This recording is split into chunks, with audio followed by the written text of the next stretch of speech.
అవకాశం ఇచ్చిన దేవునికి వందనాలు. అదేవిధంగా అవకాశం ఇచ్చిన అంకుల్ గారు కూడా దేవుని పేరు వందనాలు తెలియజేస్తున్నాను. అదేవిధంగా గ్రూప్లో ఉన్న ఆంధ్రే పాస్టర్ గారికి, అదేవిధంగా కూడి ఉన్న సంఘ బిడ్డలందరికీ దేవుని పేరు వందనాలు తెలియజేస్తున్నాను. ప్రేమ వాళ్ళారా, గడిచిన కాలంలో నాకు అవకాశం ఇవ్వబడేటప్పుడు మనిషి అనే ఒక వ్యక్తి గురించి తెలుసుకున్నాం. తక్కువైన కుమారుడు వలె ఉన్న మనిషి మరలా తన జీవితాన్ని మార్చుకొని దేవుని చెంతకు వచ్చి మరలా చక్కగా బతికాడని విషయాలు మనం నేర్చుకున్నాం. ప్రేమ వాళ్ళారా, ఈరోజు ఒక చక్కని విషయాన్ని నేర్చుకుందాం. ఆల్రెడీ మనం చాలాసార్లు విన్న మాటలే కానప్పటికీ మరలా ఒకసారి తన గురించి నెమరు వేసుకుందాం. ఈరోజు నేను పరిశుద్ధ గ్రంథంలోని ఒక పట్టణాన్ని పరిచయం చేయాలనుకుంటున్నాను. పరిశుద్ధ గ్రంథంలో ఒక పట్టణం మనందరూ తెలుసు. ఆ పట్టణం అపోస్తలుడైన పౌలు సంతరించిన పట్టణం. అపోస్తలుడైన పౌలు గారు సంతరించిన పట్టణం అండి. ఆ అపోస్తలుడైన పౌలు సంతరిస్తున్నప్పుడు ఆ పట్టణాన్ని సంతరిస్తాడు. అయితే ఆయన సంచరించి చాలా పట్టణాలు, పరిశుద్ధ గ్రంథంలో చాలా పట్టణాలు కనబడతాయి. కానీ ఈ యొక్క పట్టణానికి చాలా ప్రత్యేకత ఉంటుంది. ఈ పట్టణానికి చాలా ప్రత్యేకత ఉంటుంది. ఆ పట్టణం పేరే ఏథెన్స్. ఆ పట్టణం పేరే ఏథెన్స్. ప్రేమ వాళ్ళారా, ఈ ఏథెన్స్ పట్టణం మనకి పరిశుద్ధ గ్రంథంలోని అపోస్తల కార్యములు 17 అధ్యాయం కనబడుతుందండి.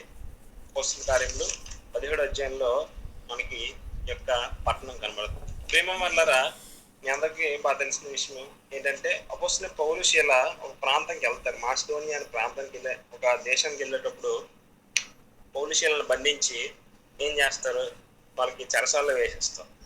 వాళ్ళు ప్రార్థించేసి పాటలు పాడేం చేసి వాళ్ళు బయటకు వస్తారు. అదేవిధంగా చెరసాల నాయకుడికి మనం బాప్తిజం ఇచ్చేటప్పుడు చూస్తాం. ఆ తర్వాత ఈ సిచ్యువేషన్ జరిగిన తర్వాత అపోస్తలుడైన పౌలు ఏథెన్స్ పట్టణానికి వెళ్తాడు. ఓకేనా, రైట్. అపోస్తలుడైన పౌలు ఈ ఏథెన్స్ పట్టణాన్ని సందర్శించే సందర్భంలో ఆ యొక్క పట్టణం యొక్క విశిష్టతలో మనం మాట్లాడుకొని మనం అలా పరిశోధనలో ముందుకు వెళ్ళాం. మొట్టమొదటిగా ప్రేమ వల్లరా, ఈ ఏథెన్స్ పట్టణం ఇప్పుడు చరిత్రలో, ఇప్పుడు అంటే ఆది కాలంలో కాదు, ఇప్పుడు ఈ ఏథెన్స్ పట్టణం చాలా ప్రసిద్ధిగాంచిన పట్టణంగా, చాలా ప్రసిద్ధిగాంచిన దేశంగా కనబడుతుంది. మనందరూ బాగా తెలుసు, గ్రీక్ ఫిలాసఫర్లు అంటే గ్రీక్ దేశం అంటారు, గ్రీసు దేశం అని అంటారు. ఇప్పుడు ప్రజెంట్ ఏథెన్స్ పట్టణాన్ని గ్రీసు దేశం లేదా గ్రీక్ దేశం అని అంటారు. ప్రేమ వల్లరా, ఈ గ్రీక్ దేశంలో చాలా మంది ఫిలాసఫర్లు పుట్టుకొచ్చారు భారతదేశంలో, అంటే ప్రపంచంలోనికి చాలా మంది. ఎవరంటే ప్లేటో, అరిస్టాటిల్, అదేవిధంగా సోక్రటీస్ అని ఇలాంటి సోషల్ ఎవరైతే చదువుకున్న పిల్లలు ఉన్నారో వాళ్ళందరూ బాగా తెలుసు ఈ పేర్లన్నీ. వాళ్ళందరూ గ్రీక్ దేశం నుంచి వచ్చిన వారు. ప్లేటో అనే ఒక తత్వశాస్త్రవేత్త రిపబ్లిక్ అనే బుక్ రాస్తాడండి. ఆ బుక్ ప్రపంచాన్ని కదిలించింది. అలాంటి పుస్తకాలు రాశారు, అలాంటి తత్వశాస్త్రాలు, అలాంటి మాటలు మాట్లాడతారు, అలాంటి పదజాలాలు వాడతారు వాళ్ళు. అంటే చాలా తెలివైన వారు, చాలా గొప్పవారు అనమాట వాళ్ళు, ఈ యొక్క ఏథెన్స్ పట్టణం వారు. రెండోదిగా మనందరూ బాగా తెలుసు, ఒలింపిక్స్ జరుగుతూ ఉంటారు. స్పోర్ట్స్ ఫాలో అయ్యే వారు తెలుస్తుంది. ఒలింపిక్స్ ఆ దేశంలో మొట్టమొదటిగా స్టార్ట్ అవుతుంది 1896 సంవత్సరంలో మొట్టమొదటిగా ఆ యొక్క గ్రీక్ దేశంలోనే ఈ యొక్క ఒలింపిక్స్ స్టార్ట్ చేశారు. అంటే వాళ్ళు తీసుకొచ్చారు ఒలింపిక్స్ని. ఇప్పుడు ప్రపంచంలో అత్యధికంగా చూసే ఆటల్లో ఏదైతే ఉందంటే ఒలింపిక్స్ ఉందన్నమాట. దాదాపుగా ప్రపంచంలో 84% మంది ఈ యొక్క ఒలింపిక్స్ చూస్తారంట. మొన్న 2024లో ప్యారిస్లో ఒలింపిక్స్ అయ్యి ఆ ఒలింపిక్స్ ని చూడడానికి 84% మంది ప్రపంచంలో చూసారంటే ఎంత గొప్ప ప్రసిద్ధిగాంచిన ఆ యొక్క స్పోర్ట్స్ చూడండి. అంటే ఆ యొక్క అలాంటి ఒలింపిక్స్ ని మొట్టమొదటిగా పరిచయం చేసింది, ప్రపంచానికి పరిచయం చేసింది ఈ యొక్క ఏథెన్స్ వారు, ఈ యొక్క గ్రీక్ దేశం వారు. అదేవిధంగా మనందరూ బాగా తెలుసండి, మనది ప్రజాస్వామ్య రాజ్యం. ప్రజాస్వామ్యం అంటే ప్రజల చేత, ప్రజల కొరకు, ప్రజల కోసం ఎన్నుకోబడిన రాజ్యం. అంటే డెమోక్రసీ అంటాం, మనది ప్రజాస్వామ్యం అంటాం. ఆ ప్రజాస్వామ్యాన్ని మొట్టమొదటిగా పరిచయం చేసిందే ఏథెన్స్ పట్టణం వారు, ఈ యొక్క గ్రీకు వారు. మొట్టమొదటిగా వాళ్ళు ఆ విధంగా పరిపాలించుకున్నారు. మనకి రాజు అవసరం లేదు, మనకి నాయకుడు అవసరం లేదు, మనమే పరిపాలించుకుందామని మొట్టమొదటిగా వాళ్ళు డెమోక్రసీ తీసుకొచ్చింది వారు. నెక్స్ట్ ఇంకోటి ఏంటో తెలుసండి, మనకి ఇప్పుడు వైజాగ్లో ఆంధ్ర యూనివర్సిటీ ఉంది, శ్రీకాకుళంలో అంబేద్కర్ యూనివర్సిటీ ఉంటే విశ్వవిద్యాలయాలే అలాంటివి. అలాంటి ప్రపంచంలో అతిపెద్ద విశ్వవిద్యాలయం కలిగి ఉన్న దేశమే ఏథెన్స్ పట్టణం.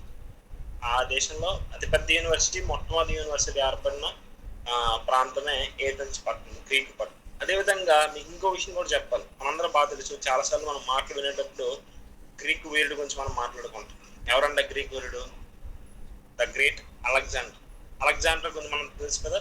అలెగ్జాండర్ కూడా అక్కడే పుట్టాడు, ఆ ఏథెన్స్ పట్టణం వాడే, ఆ యొక్క గ్రీక్ దేశం వాడే అలెగ్జాండర్. అలెగ్జాండర్ గురించి మనం బాగా తెలుసు, చాలా గొప్పగా మాట్లాడటం చరిత్రలో. ఒకసారి అలెగ్జాండర్ సైన్యం, అలెగ్జాండర్కి 27,000 మంది సైన్యం ఉంటుంది. యుద్ధం చేయడానికి వెళ్ళేటప్పుడు శత్రు సైన్యం 2,50,000 మంది ఉంటారండి. ఒక్క రోజులు హతం చేసేస్తారు. అంటే చాలా గ్రేట్.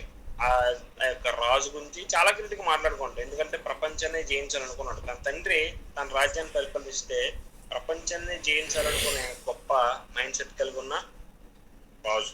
తర్వాత జూలియస్ సీజర్ అనే రాజు కూడా ఆ దేశం నుంచి వస్తాడు. చూసారా, అంటే ఎంత గొప్ప ప్రత్యేకత లేకపోతే పరిశుద్ధంలో ఈ యొక్క ఏథెన్స్ పట్టణం గురించి రాయబడి ఉంటుంది. ఇప్పుడు జరుగుతున్న ప్రజెంట్ సిచ్యువేషన్ లో ఈ యొక్క ఏథెన్స్ పట్టణం గురించి రాయబడుతుంది. అంటే చాలా గొప్ప పట్టణం, చాలా గొప్ప పేరు, ప్రసిద్ధిగాంచిన పేరు అప్పటికే ఉంది, ఇప్పటికి కూడా. ఆ పట్టణాన్ని అపోస్తలుడైన పౌలు గారు సందర్శించేటప్పుడు తన జీవితంలో అనుభవం పొందిన అనుభవం గురించి పరిశుద్ధంలో అపోస్తలుడైన పౌలు తాను రాసుకుంటూ వచ్చిన సొంత గ్రంథంలోనే రాసుకున్నాడు. ఆ రాస్తూ ఇక్కడ మనకి చాలా మాటలు పరిచయం చేయాలి. ఆ పరిచయం చేసిన మాటల గురించి మనం ఈరోజు మాట్లాడుకుందాం. ఈ యొక్క పట్టణం గురించి విశిష్టత అర్థమైంది కదండి. చాలా గొప్ప పట్టణం. ఆషామాష పట్టణం అయితే కాదు, ఆషామాష పట్టణం కాదు, చాలా గొప్ప పట్టణం. Okay, right. ఓకే, ఇప్పుడు ఈ పట్టణం గురించి అపోస్తలుడైన పౌలు రాసుకుంటూ వచ్చాడు. మనం అలా చూద్దాం. అపోస్తలుల కార్యంలో 17వ అధ్యాయంలో చూద్దామండి. అపోస్తలుల కార్యం 17వ అధ్యాయం 16వ వచనం చూద్దాం. 16వ వచనం అసలు ఏం జరిగింది, ఆ పట్టణంకి వెళ్ళిన తర్వాత అపోస్తలుడైన పౌలు ఆయన అక్కడ పొందిన అనుభవాన్ని గురించి మనం మాట్లాడుకున్నాం. పౌలు ఏథెన్స్ లో వారి కొరకు కనిపెట్టుకుని ఉండగా ఆ పట్టణము విగ్రహంతో నిండి చూసినందున అతని ఆత్మ పరితాపం పట్టలేకపోయాను. కాబట్టి సమాజ మందిరంలో యూదుల్లోను భక్తిపరులైన వారితోనూ ప్రతి దినం సొంత వీధిలో తను కలుసుకున్న వారితో తర్కించు వచ్చింది. ఎపికిరియాలోను స్తోయికుల్లోనూ ఉన్న కొందరు జ్ఞానులు అతనితో వాదించి కొందరు వదరబోతు చెప్పింది ఏమిటని చెప్పుకున్నది. అతడు యేసుని గూర్చి పునరుద్ధానం గూర్చి ప్రకటించిన కనుక మరికొందరు వీరు అన్యజనుల దేవతను ప్రచురించున్నాడని చెప్పుకునేది. అంతటి వారు అతన్ని వెంటబెట్టుకొని అరియేపగు అను సభ తీసుకుని పోయి, నీవు చేయుచున్న ఈ నూతన బోధ ఎట్టుదో తెలుసుకుని వచ్చిన కొన్ని కొత్త సంగతులు మా చెవులకు వినిపించున్నావు కనుక వీటి భావమేమో తెలుసుకొని కూర్చున్నామని చెప్పారు. ఏథెన్స్ వారందరూ అక్కడ నివసించు పరదేశంలోని ఏదో ఒక కొత్త సంగతి చెప్పుటి అందును వినటి అందును మాత్రమే తమ కాలం గడుపుచుండేవారు. పౌలు అరియేపగు మధ్య చెప్పింది ఏమనగా, ప్రేమ వాళ్ళ చాలా జాగ్రత్తగా గమనించండి. చదువుకుంటూ వెళ్ళిపోయాను కానీ చాలా గొప్ప విషయాన్ని ఇందులో దాగుంది, చాలా గొప్ప విషయం దాగుంది. ప్రేమ వాళ్ళరా, అపోస్తలుడైన పౌలు ఆ యొక్క ప్రాంతాన్ని సందర్శించినప్పుడు చాలా జాగ్రత్తగా పరిశీలిస్తున్నాడు, చాలా జాగ్రత్తగా పరిశీలిస్తున్నాడు. ఎందుకంటే తను ఆశ్చర్యపోయే విషయం ఒకటి కనబడింది. ఏథెన్స్ పట్టణంలో తాను ఆశ్చర్యపోయే ఆ యొక్క పరిస్థితి ఏర్పడింది. ఎందుకంటే ఆయన ప్రాంతాన్ని సందర్శించేటప్పుడు ఆ యొక్క అపోస్తలుడైన పౌలు గారి కంట ఆ పట్టణంలో చూసేటప్పటికి ప్రజల కంటే దేవాలయాలు ఎక్కువగా కనబడుతూ ఉన్నాయి. ప్రజల కంటే దేవాలయాలు ఎక్కువగా కనబడుతున్నాయి. తను ఆశ్చర్యపోయాడు, అరే ప్రజల కంటే దేవాలయాలు ఎక్కువ ఉన్నాయంటే అని ఆశ్చర్యపోతున్నాడు. ప్రేమ వాళ్ళు తను చూసేసరికి ఆ యొక్క దేశంలో, ఆ యొక్క ఏథెన్స్ పట్టణంలో అంట 8,000 మంది ప్రజలే ఉన్నారు. 8,000 మంది, దాదాపుగా ఒక 8,000 మంది ప్రజలు ఉన్నారు. కానీ ప్రేమ వల్లరా, ఆ యొక్క దేశంలో ఉన్న గుడులు ఎన్నో తెలుసా అండి? ఆ యొక్క దేవాలయం ఉన్న టెంపుల్స్ అయినా తెలుసా? దాదాపుగా 32,000 ఉన్నాయి. 32,000 గుళ్ళు ఉన్నాయి. చూసారా, అంటే ఎంత భక్తి కలిగిన వారు ఆ ఏథెన్స్ పట్టణం వారు.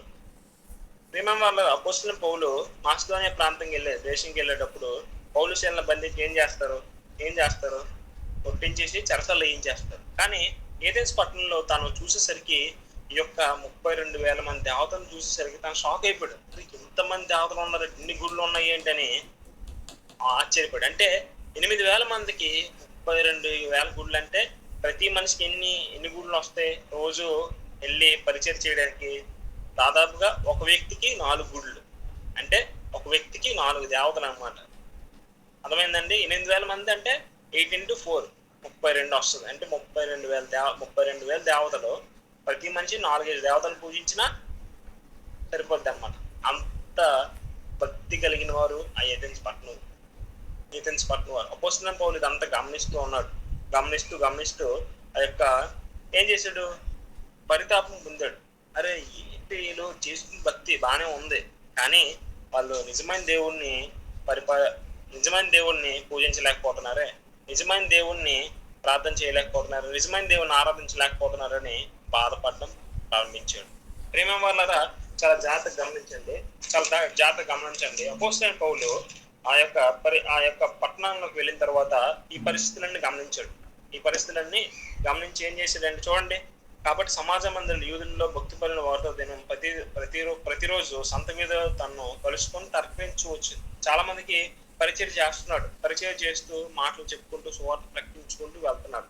ఎపికురీలోను స్టోయికుల్లోను కొందరు జ్ఞానులతో వాదించారు. చాలా మంది ఆ యొక్క పట్టణం వారు చాలా తెలివైనవారండి. ఇలా చెప్పాను కదా, చాలా తెలివైన ఆ దేశంలో చాలా మంది తత్వశాస్త్రవేత్తలు ఉండేవాళ్ళు. అక్కడి నుంచే ప్రపంచంలో పుట్టుకొచ్చారు వాళ్ళందరూ అపోస్తలుడైన పౌలుతో వాదిస్తున్నారు. నువ్వు చెప్పేది నిజమేలాగా అనుకుంటున్నావు, నేను చెప్పేది ఎంతవరకు నిజం, నువ్వు చెప్తున్నావు కదా రైటే, కానీ ఎంతవరకు నిజమని వాదిస్తున్నారు. రిమెంబర్లరా, ఇంకో విషయం తెలుసా? మన మన మన దేశంలో పార్లమెంట్ ఉంటుంది. పార్లమెంట్ మన బాగా తెలుసు కదండి. ఏదైనా ఒక కొత్త బిల్లు కానీ లేకపోతే కొత్త విషయాన్ని మన భారతదేశానికి తీసుకురావాలంటే మొట్టమొదటి ఏమవ్వాలి? లోక్సభలో ఆమోదించాలి. లోక్సభలో ఆమోదించిన తర్వాత అది ఎమ్మెల్యే నుంచి ఎక్కడికి వెళ్తుంది? రాష్ట్ర సభకి వెళ్తుంది, అదే రాజ్యసభకి వెళ్తుంది, పార్లమెంట్కి వెళ్తుంది. పార్లమెంట్కి వెళ్ళిన తర్వాత మినిస్టర్లు అందరూ 50% కంటే ఎక్కువ ఓటేస్తే ఆ బిల్లును ఆమోదించబడతారు. తర్వాత రాష్ట్రపతి దగ్గరికి వెళ్తే తాను ఆమోదిస్తే బిల్లును ఆమోదించబడతారు. మన బాగా తెలుసు ఏదైనా కొత్త విషయం. అదేవిధంగా ఆ దేశంలో కూడా 4 రకాల మనుషులు ఉండేవారు. ఎవరైనా దాన్ని 4 రకాల మనుషులు యొక్క విషయాన్ని యాక్సెప్ట్ చేస్తేనే ఆ యొక్క ఏదైనా జరగాలంటే, లేకపోతే ఏదైనా ఒక విషయాన్ని కొత్త విషయాన్ని తెలుసుకోవాలనుకుంటే అది వాళ్ళు నిజమని నమ్మాలి. 4 తెగల వారు కూడా 4 రకాల ఈ మనుషులు కూడా నమ్మాలి. నమ్మితేనే ఆ యొక్క విషయం ముందుకు వెళ్తుంది. ప్రేమ వాళ్ళ అపోస్తలుడైన పౌలు పరిచయం చేసుకుంటూ వెళ్ళిపోతున్నాడు. యేసుక్రీస్తు ప్రభువు గురించి పరిచయం చేస్తున్నాడు. ఎందుకంటే ఆయన ప్రపంచ దేశాలను తిరిగాడు కదా. ఈ యొక్క ఏథెన్స్ పట్టణం వచ్చినప్పుడు కూడా ఆయన పరిచయం చేసుకుంటూ వెళ్తున్నాడు. అయితే చాలా మంది ఎపిక్యూరీయులు, ఈ యొక్క 4 రకాల మనుషులు అని చెప్పాను కదా, అందులో వీళ్ళొకరు. అదేవిధంగా స్టోయికులు అని రాయబడి ఉంది. వీళ్ళ యొక్క తెగకు సంబంధించిన వారు. ఇంకా యూదులు ఉంటారు, అదేవిధంగా మత పెద్దలు ఉంటారు. ఇవి 4 రకాల మనుషులు ఉంటారు అన్నమాట. వీళ్ళు ఏం చేస్తున్నారు? అపోస్తలుడైన పౌలుకు పరిచయం చేస్తున్నారు. ఎలాగ పరిచయం చేయగలుగుతున్నావు, నువ్వు ఎలాగా చెప్పగలుగుతున్నావు, నిజమెంత అని చెప్పి ప్రతి ఒక్కరు వాదిస్తున్నారు. ప్రేమ వల్ల ఇది గొప్పతనం ఏంటో తెలుసా? ఏదైనా కొత్త విషయం వింటున్నప్పుడు జాగ్రత్తగా వింటారు, గమనిస్తారు. ఏదో కొత్త విషయం తెలియజేస్తుంది అని చెప్పి వాళ్ళు వినడం ప్రారంభిస్తారు. అక్కడ మాసిదోనియాలో ఏం చేశారంటే పౌలు శీలను చెదగొట్టేశారు. కానీ ఇక్కడ ఈ యొక్క ఏథెన్స్ వారు ఏం చేస్తున్నారంటే పౌలు ఏం చెప్తున్నాడా, ఏదో కొత్త విషయం చెప్తున్నాడే అని చెప్పి వాళ్ళు చాలా జాగ్రత్తగా గమనిస్తున్నారు. ప్రేమ వల్ల ఇంకో విషయం చెప్పాలి. వాళ్ళకి ఇందాక మీకు చెప్పాను కదండి, మన దేశంలో పార్లమెంట్ ఉంటుంది ఏదైనా యాక్సెప్ట్ చేయాలని. వీళ్ళకి చూడండి, అక్కడ పేరు రాయబడి ఉంది అరియోపగు అనేక ఒక సభ ఉంటుంది. అరియోపగు అనే సభ అక్కడ రాయబడం చూడండి. అరియోపగు అనే సభ ఉంటుంది.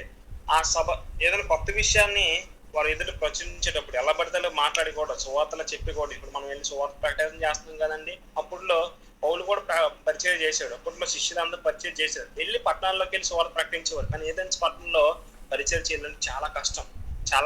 ఎందుకంటే మీ అందరూ బాగా తెలుసు, సోక్రటీస్ గురించి పేరు చెప్పాను. ఆ సోక్రటీస్ కూడా ఏదో వాదన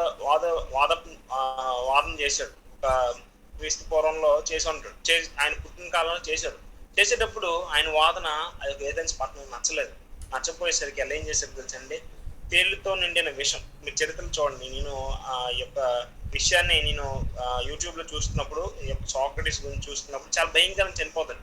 అంటే ఈ ప్రజలు ఏం చేస్తారంటే తేళ్లతో నిండిన విషాన్ని ఇచ్చి సాక్రటీస్ పెట్టగానే ఆ సాక్రటీస్ అని చెప్పిన మాటలు నచ్చక ఎవరికో ఈ బ్యాచ్ నలుగురు ఉంటుంది కండి, నలుగురు ఏ ఒక్క బ్యాచ్ కి ఎవరికి మనోభావాలు దెబ్బతిన్నా కూడా మాకు వాళ్ళు చెప్పింది నచ్చలేదు కాబట్టి ఈ యొక్క సాక్రటీస్ పడకూడదు అని చెప్పి సాక్రటీస్ బెస్ట్. ఈ ప్రపోజల్ పౌలు ఆ యొక్క సభలోకి వెళ్ళిపోయాడు. ఏ సభలోకి? అరియోపగన సభ మీద నిలబడి ఉండు, అందరి ఎదుట నిలబడి ఉండు. చుట్టుపక్కల ఇటుపక్క అటుపక్క బ్యాక్ సైడ్ మొత్తం 4 రకాల మనుషులు, ఈ యొక్క ఎపిక్యూరియలు, అదేవిధంగా స్టోయికులు, అదేవిధంగా యూదులు, అదేవిధంగా గ్రీకులు, గ్రీకు ప్రాంతానికి సంబంధించి కొంతమంది పెద్దలు చుట్టుపక్కల చుట్టుముట్టి ఉన్నారు.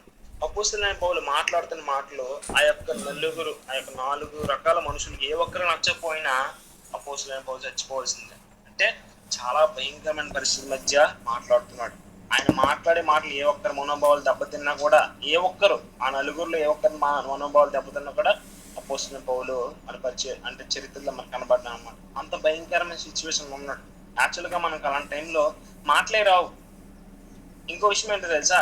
ఆ యొక్క ప్రాంతానికి ఆ సభకు తీసుకెళ్లే ముందే చెప్పేస్తారు, ఇలా పరిస్థితి ఉంది, నువ్వు వెళ్తున్నావు, ఓకే, నీకు అక్కడ నువ్వు మాట్లాడే మాటలు ఏ ఒక్కరు నచ్చకపోయినా ఖచ్చితంగా నేను చంపేస్తారు, దానికి ఓకే, దానికి అగ్రిమెంట్ అయితే, దానికి డిగ్రీ అయితేనే నీకు ఆ సభకు తీసుకెళ్లి అందరి ఎదుట నిల్చోబెడతారు, అప్పుడు నువ్వు మాట్లాడాలి.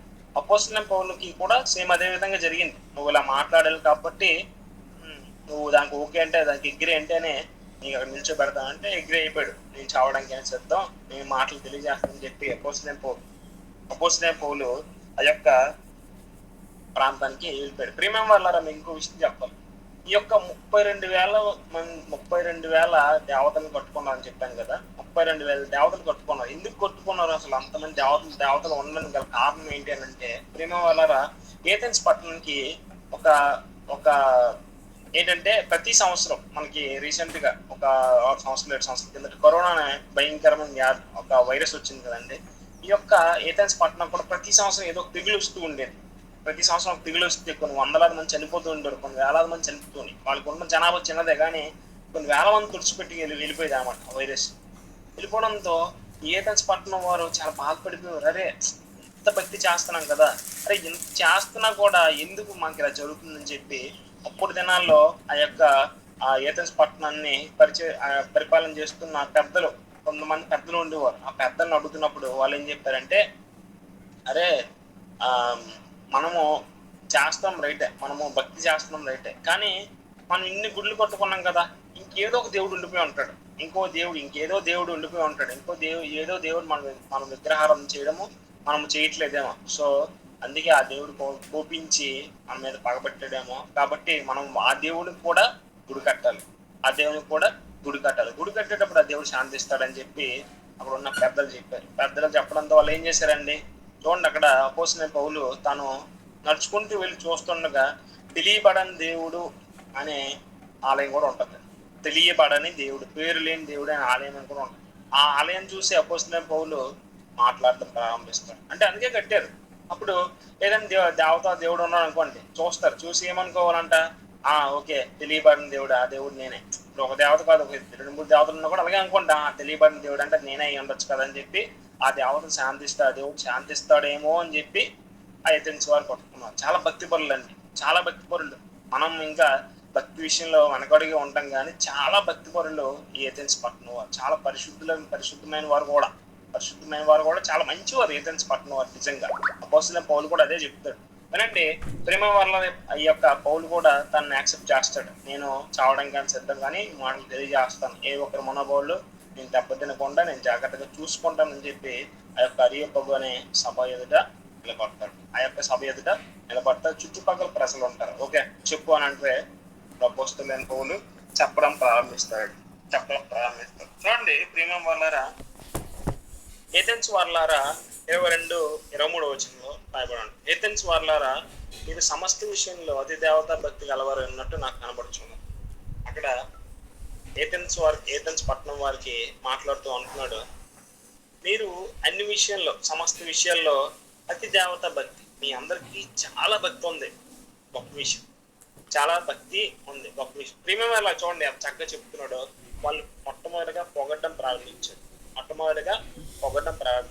ఎవరికైనా ఏ మనిషికైనా మొట్టమొదటి పొగడ్డంటే చాలా ఇష్టం. అది ఎలాంటి వాడవని, అది ఆ ఎలాంటి క్యారెక్టర్ కలిగి ఉన్నా కూడా మనం పొగిడితే కొద్దిగా సంతోషపడతాం.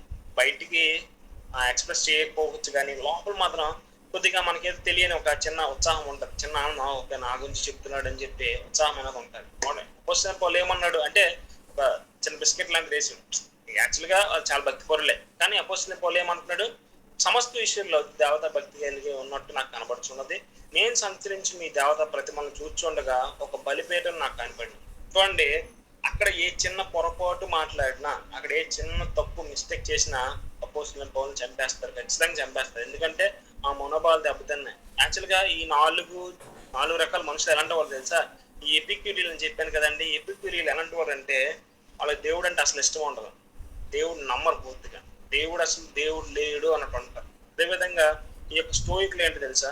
స్టోయిక్లు అనేవారు ప్రతి దాంట్లో దేవుడు ఉంటాడు, ప్రతిదీ దేవుడే, సమస్తం దేవుడే అని నమ్ముతారు. అదేవిధంగా మూడోదిగా యూదులు ఉంటారు. యూదులు లాంటి వారు యెహోవా దేవుడే నమ్ముతారు. యెహోవా దేవుడు, వీళ్ళు యూదులు అంటే క్రైస్తవులు అన్నమాట. యూదులు యెహోవా దేవుడైనా నమ్ముతారు అన్నమాట. అదేవిధంగా నాలుగో రకమైన వారు ఉంటారు, గ్రీకు తత్వవేత్తలు అన్నమాట. వీళ్ళు ఏంటంటే ప్రతి విషయాన్ని క్షుణ్ణంగా పరిశీలిస్తారు, ప్రతి విషయాన్ని పరిశోధిస్తారు, చెప్పింది నిజమా కాదా అని చెప్పి పరిశోధిస్తారు. ఈ నలుగురు రకాల మనుషులు అక్కడ ఉంటారు అన్నమాట. ఈ నలుగురు ఎవరికి అపోస్తలుడైన పౌలు మాట్లాడి మాట నచ్చకపోయినా అపోస్తలుడైన పౌలు మరి బతకడు.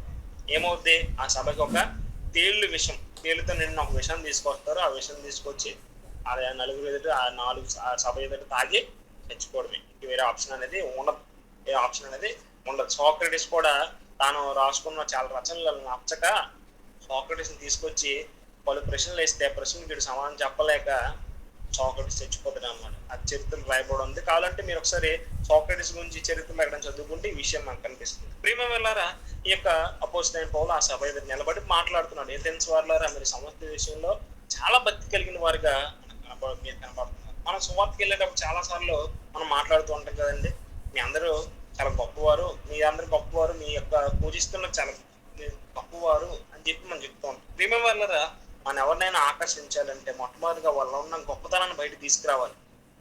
మనం ఎవరైనా ఆకర్షించాలంటే, దేవుని దగ్గర తీసుకురావాలంటే, మనం వాళ్ళని ఆకర్షించాలంటే ఏం చేయాలి? వాళ్ళ గొప్పతనాన్ని మనం మొట్టమొదటిగా బయట తీసుకురావాలి. అపోస్తలుడైన పౌలు ఎగ్జాక్ట్ గా చేసింది అదే. అక్కడికి వెళ్ళి మీరు పూజిస్తుంది రాయి రప్పలు అవన్నీ వేస్ట్ రా, మీరు వచ్చేయండి జాగ్రత్తగా దేవుని దగ్గర వచ్చేయండి అంటే వెంటనే అందరికి కోపం వచ్చేస్తుంది. వెంటనే అందరికి కోపం వచ్చి ఏం చేస్తారు? అపోస్తలుడైన పౌలుని వేసేస్తారు. అయితే ఇక్కడ అపోస్తలుడైన పౌలు ఏమన్నాడు? మీరు సమస్త విషయంలో దేవతా భక్తి కలిగిన వారిని కనబడుచున్నది. నేను మీ యొక్క ప్రాంతంలో, మీ యొక్క దేశంలో ప్రయాణం చేస్తూ ఉండగా దేవతా ప్రతిమను చూచున్న ఒక బలిపీఠం నాకు కనిపించింది. ఆ బలిపీఠం ఎదుట చూడండి, తెలియబడిన దేవుడు అని మీరు రాసి ఉంచారు. తెలియబడిన దేవునికి ఈ యొక్క విగ్రహం, ఈ యొక్క గుడిని అర్పిస్తున్నామని రాశారు కదా. కాబట్టి మీరు తెలియక దేవుని యందు భక్తికి వెళ్ళి ఉన్నారో దాన్ని నేను ప్రచురించున్నాను. ఏమంటున్నాడు? మీరు తెలియబడిన దేవునికి ఈ యొక్క గుడి అని రాశారు కదా. తెలియబడిన దేవుడు గురించి ఈరోజు నేను మీకు ప్రకటన చేయడానికి వచ్చాను అపోస్తలుడైన పౌలు సెలవిస్తున్నాడు. ఇప్పుడు చాలా ఆసక్తిగా వినడం ప్రారంభించాను, ఎందుకంటే ఇది ఒక కొత్త విషయం. అంతవరకు ఎవరికి తెలియదు. తెలియబడిన దేవుడు అని రాశారు రైటే, కానీ ఆ దేవుడు ఎవరు తెలుసా? నేను ఇది ఎవరో ఒకరు అనుకుంటున్నారు కదా, ఏదో ఒకటి అనుకుంటున్నారు. కానీ అపోస్తలుడైన పౌలు ఏమన్నాడు? తెలియబడిన దేవుడు. అపోస్తలుడైన పౌలు చాలా తెలివైనాడు అంటే, యాక్చువల్లీ చాలా తెలివైనాడు. ఆయన చాలా తత్వశాస్త్రవేత్త. ఆయన కూడా చాలా గ్రంథాలు చూచాడు, చాలా గ్రంథాలు చదివాడు, చాలా బుక్స్ రాసుకుంటూ వచ్చాడు. చాలా తెలివైనాడు. ఈ యొక్క కొత్త నిబంధనలో అతి తెలివైన వారు ఎవరు అని అంటే నాకడితే నేను అపోస్తలుడైన పౌలే అంట. చాలా తెలివైనాడు, అందుకే చాలా గొప్ప తెలివితేటలు ఉపయోగించాడు. ఏమంటున్నాడు? ప్రియమైన వారలారా, మీ అందరూ తెలియబడిన దేవుడు అనే దేవతను దేవుని పూజిస్తున్నారు. ఆ యొక్క దేవుడిని గురించి తెలియజేయడానికి ఈరోజు వచ్చాను అంటాడు. ఇప్పుడు ఏథెన్స్ వాళ్ళందరూ చాలా జాగ్రత్తగా వినడం ప్రారంభించారు. అక్కడ చూడండి, 21వ వచనంలో ఒక విషయం రాయబడి ఉంది. 21వ వచనంలో ఒక విషయం రాయబడి, ఏథెన్స్ వారు అక్కడ నివసించే పరదేశులను ఏదో ఒక కొత్త సంగతి చెప్పుట యందును, చూడండి, ఏదో కొత్త సంగతి చెప్పుట యందును వినుట యందును మాత్రమే తమ కాలం గడుపుచుండువా. అంటే ఏదో కొత్త సంగతి వారికి కావాలి, పాత విషయాలు అవసరం లేదు, పాత విషయాలు పట్టించుకోరు, కానీ ఏదో కొత్త విషయాలు వినాలని ఉత్సాహం వల్ల ఉండేది అన్నమాట. ఉత్సాహం ప్రజలందరికీ ఉండేది. అందుకే వారు అపోస్తలుడైన పౌలు ప్రకటన చేసినప్పుడు అందరూ చుట్టుముట్టేస్తారు అన్నమాట. అయితే అపొస్తలుడైన పౌలు విధంగా ఆ యొక్క దేవుని గురించి నేను ప్రకటన చేయడానికి వచ్చానన్న వెంటనే చూడండి చాలా జాగ్రత్తగా ఉండడం ప్రారంభించారు. ఏథెన్స్ వారందరూ చాలా జాగ్రత్తగా ఉండడం ప్రారంభించారు. వాళ్ళందరినీ ఏం చేశాడండి, తన గుప్పిట్లు పెట్టేసాడు అనమాట. అట్రాక్ట్ చేసి ఏమంటున్నాడు చూడండి, అక్కడ అపొస్తలుడైన పౌలు పరిచయం చేయడం ప్రారంభించాడండి. మనం మొట్టమొదటిగా దేవుని గురించి చెప్పాలంటే, ఎదుటి వ్యక్తికి చెప్పాలంటే వాళ్ళని అట్రాక్ట్ చేయాలి. దేవుని గురించి వాళ్ళు చెప్పాలంటే అట్రాక్ట్ చేయాలి. వాళ్ళు బాధ పెట్టి విషయాలు చెప్పాను అనుకోండి, మాటలు వినరు. బాధ పెట్టి విషయం చెప్తే మాట వినరు. వాళ్ళు ఫస్ట్ ఏం చేయాలి, వాళ్ళని మన వైపు లాగాలి. మీరు చాలా భక్తి కలిగిన వారే రైటే, కానీ ఆ భక్తి ఎవరు చేస్తున్నారు అనే విషయాలు మనం ఇలా మాట్లాడితే వాళ్ళని కొద్దిగా మాట్లాడితే వాళ్ళు ఏమవుతారండి, మన వైపు వస్తారు. అపొస్తలుడైన ఎగ్జాక్ట్ గా చేసింది అది. చూడండి ఏమంటున్నాడు 24వ వచనంలో మాట్లాడుతూ తెలియజేస్తున్నాడు. జగత్తును అందరి సమస్తం నిర్మించిన దేవుడు తానే ఆకాశమును భూమిని ప్రభు అయినందున హస్తకృత్యమైన ఆలంలో ఆయన నివసింపడు. మొట్టమొదటిగా అపొస్తలుడైన పౌలు ఏం చెప్తున్నాడంటే దేవుడే సృష్టికర్త అని చెప్తున్నాడు. 24వ వచనం ఏమంటున్నాడు, జగత్తును అందరి సమస్తం నిర్మించిన దేవుడే తానే ఆకాశమును భూమిని ప్రభు అయినందున హస్తకృత్యం ఆలంలో ఆయన నివసింపడు. ఏమని చెప్తున్నాడు, మనిషి తన యొక్క చేతులతో తయారు చేసిన ఆనెల్లో దేవుడు ఎప్పుడు కూడా ఉండడు. ఆయన అందరినీ జీవమును ఊపిరిని సమస్తం దయచేవాడు కనుక తనకి ఏదైనా కొద్దిగా ఉన్నట్టు మనుషుల చేతుల్లో సేవింపబడేవాడు కాదు. ఏథెన్స్ వారలారా, జగత్తును సృష్టించిన దేవుడు, సృష్టికర్త దేవుడు. సృష్టికర్త ఆలయాలు ఎలా ఉంటున్నాడు మీరు అనుకుంటున్నారు? ఆయన ఆలయాల్లో ఉంటాడు. అది కూడా అందులో మనుషుల చేత తయారు చేయబడిన ఆలయాలు ఉంటాడు. ఆయన అందరికీ జీవనం ఊపిరి సమస్తం దయచేవాడు కనుక తాను ఏదైనా కొద్దిగా ఉన్నట్లు మనుషుల చేతుల్లో సేవింపబడేవాడు కాదు. అసలు సృష్టించిందే ఆయన, జగత్తు పునాది వేసింది ఆయన, జగత్తుని తయారు చేసింది ఆయన. ఆయనకి మనుషుల దగ్గర సేవింపడే అవసరం ఏముంటది? మనుషులు ఇద్దరు సేవింపడ్డ కదా. ఏథెన్స్ వారలారా, మీరు 32,000 దేవతను పూజిస్తున్నారు రైట్, కానీ దేవుడు జగత్తు పునాది వేసింది ఆయన, సృష్టించింది ఆయన, భూమిని మనకు తెలియజేసింది ఆయన. ఆయన మనుషుల చేత ఎలా సేవింపడతారు అనుకుంటున్నారు అని తెలియజేస్తున్నాడు. చూడండి, తనకి ఏదైనా కొద్దువు ఉన్నట్లు మనుషుల చేతిలో సేవింపడేవాడు కాదు. మనుషుల దగ్గర నుంచి ఆయనకి ఏం కొద్దువు ఉంటది? మనుషుల దగ్గర ఆయన ఏం కోరుకుంటాడు? ఈ యొక్క సృష్టినే సృష్టించిన ఆయన ఏం కోరుకుంటాడు? ఏం కోరుకోడు కదా అని తెలియజేస్తుంది. మరియు యావత్ భూమి మీద 26వ వచనం, మరియు యావత్ భూమి మీద కాపురం ఉండకు ఆయన యొక్కని ప్రతి జాతి మనుషులను సృష్టించి వారు ఒకవేళ దేవుని తడువులాడి కనుగొందరేమో అని తన వెదుకు నిమిత్తం నిర్ణయం కాలను వారి నివాసస్థలం యొక్క పొలిమేలను ఏర్పరచు. ఈయన మనలో ఎవరికి దూరంగా ఉండేవాడు కాదు. ఏమంటున్నాడు ఇంకా ప్రేమ వల్ల దేవుడు మనకి ఇప్పుడు దూరంగా ఉండడు. దేవుడు ఇప్పుడు ఆలయాల్లో ఉండడు. దేవుడు ఇప్పుడు మనం కట్టే ఇళ్లలో ఉండడు, కట్టే మందిరాల్లో ఎక్కడ ఉండడు. ఎక్కడ ఉంటాడు తెలుసా? మన హృదయంలో ఉంటాడు. ఆయన పరిచర్య ఆయన చేసే సువార్త ఎలా ఉంది చూడండి. అని ఎంత అద్భుతంగా మాట్లాడుతున్నాడు. దేవుడు ఎక్కడో ఆలయాల్లో, దేవుడు ఎక్కడెక్కడో మందిరాల్లో ఉండడు. ఇదిగో మన మనసులో ఉంటాడు. నువ్వు ఒకవేళ దేవుని వెతికావనుకో, నువ్వు ఒకవేళ దేవుని తడువులాడితే ఆయన నీ చెంతకు వస్తాడు. నువ్వు ఆయన చెంతకి వెళ్ళడం కాదు, నువ్వు వెళ్ళి ఆ గుడిలో నువ్వు మాటికి ఆ గుడిని కడగడం, నీట్గా ఆ గుడిని సందర్శించడం, రోజు పూజలు చేయడం కాదు గొప్ప. ఆయనే నీ దగ్గరకు వస్తాను అంటుంటే మీరు ఎందుకు వెళ్తున్నారు అని వారికి తిరిగి ప్రశ్నిస్తున్నాడు. చూడండి, తను వెతుకు నిమిత్తం నిర్ణయకాలను వారిని స్థలం యొక్క పొలిమాలను ఏర్పరిచింది ఆయన మన ఎవరికి దూరంగా ఉండేవాడు కాదు. మనం ఆయన యందు పొదుగుచున్నాం, చలించుచున్నాం, ఉనికి కలిగి ఉన్నాం అంటున్నాడు. మనం ఈరోజు బతికున్నామంటే, ఈరోజు మనం ఉనికి కలిగి ఉన్నామంటే, ఈరోజు మనం ఊపిరి పీల్చుకుంటున్నామంటే ఆ దేవుడే కారణం కదా. మీరు ఆయన భక్తి చేస్తే ఏమొస్తుంది? ఆయన భక్తి తెలియకుండా భక్తి చేస్తే ఏమొస్తుంది అని అంటున్నాడు. దేవుడే మన ఉనికి, దేవుడే మనకు ఆధారం. దేవుని వల్ల ఈరోజు మనం బతుకున్నాం కదా అంటూ చూడండి, మనం ఆయన సంతానమని కవీశ్వరులో కొందరు చెప్తున్నారు. మనం ఆయన సంతానమని కవీశ్వరులో కొందరు. కవీశ్వరులు ఎవరు? ఇందాక నేను చెప్పాను. ఏథెన్స్ పట్టణానికి ఒక ఏదైనా రోగం వచ్చేటప్పుడు, లేదంటే ఏదైనా సంభవించేటప్పుడు ఈ కవీశ్వరులు చెప్పేవారు, ఇలా చేయండి, అలా చేయండి, కొత్త దేవతను కట్టండి, కొత్త మందిరం కట్టండి అని చెప్పేవారు. ఆ కవీశ్వరుల నుంచి చెప్తున్నాడు. ఏమంటున్నాడు చూడండి, ఆయన సంతానం అనే కవీశ్వరులో కూడా కొందరు చెప్తున్నారు. మనమందరం ఎవరు? ఆయన సంతానం. ఏథెన్స్ వాళ్ళారా, మనమందరం దేవుని పిల్లలం. ఆయన యొక్క పనివారం కాదు, ఆయన యొక్క ఆయన దగ్గర పూజించే పూజారులం కాదు, మనం ఆయన శిష్యులం కాదు. మనందరం ఎవరు? ఆయన యొక్క పిల్లలం. మనమందరం ఆయన పిల్లలం. ఆయన సంతానమై ఉండి మనుషులు చమత్కార కల్పన వలన మలచబడిన బంగారునైనను వెండినైనను రాతినైనను దేవతం పోలి ఉండదని తలంపకూడదు. మీ అందరూ పూజిస్తున్నారు, మీ అందరూ ఆరాధిస్తున్నారు, మంచిదే, అవగానట్లేదు. కానీ దేవుడు బంగారు ప్రతిమలో కానీ వెండి ప్రతిమలో కానీ లేకపోతే శిల్పంగా కానీ దేవుడు ఉండడు.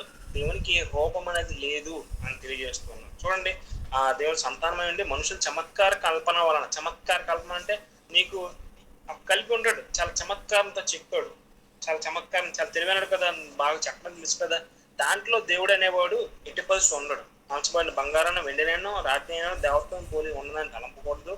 ఆ అజ్ఞాన కాలం నా దేవుడు చూసినట్టుగా ఉండేది.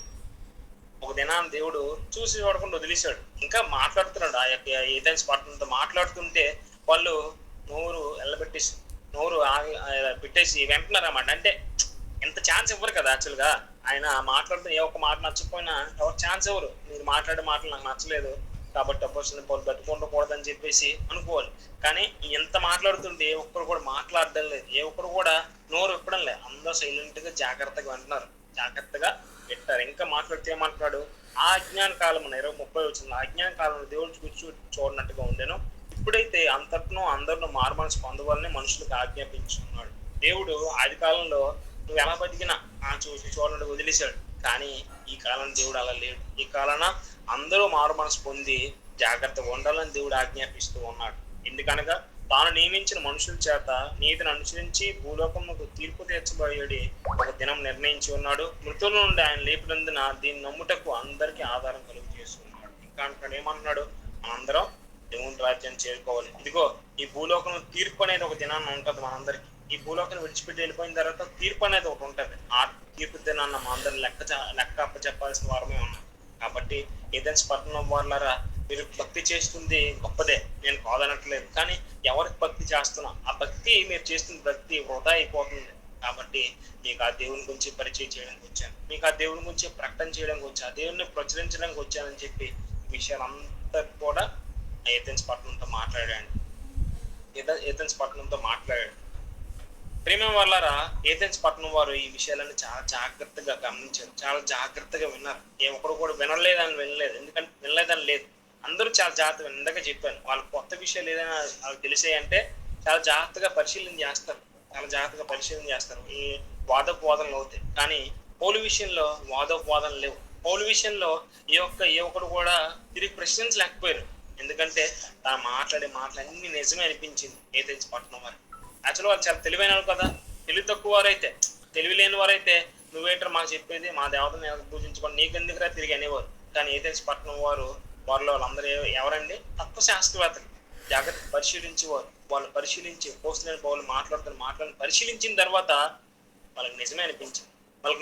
చూడండి 32వ వచనంలో, మృతుల పునరుత్థానం గూర్చి వారు విన్నప్పుడు వారు కొందరు అపహాస్యం చేసి, కొంతమంది అపహాస్యం చేసి ఎగతాళి చేశారు. మరికొందరు దీని గురించి నీవు చెప్పుకునేది ఇంకోసారి విందుమంది. అలాగనుండగా పౌలు వారి మధ్య నుండి వెళ్ళిపోయాడు. అంటే పౌలు మాటలను ప్రకటన చేసి వారి మధ్య వెళ్ళిపోయాడు. అంటే తను మాట్లాడే మాటలు ఎవరిని బాధ పెట్టలే. తను మాట్లాడే మాటలు కొందరు అపహాస్యం చేసి వదిలేశారు, బాధ పెట్టలేదు.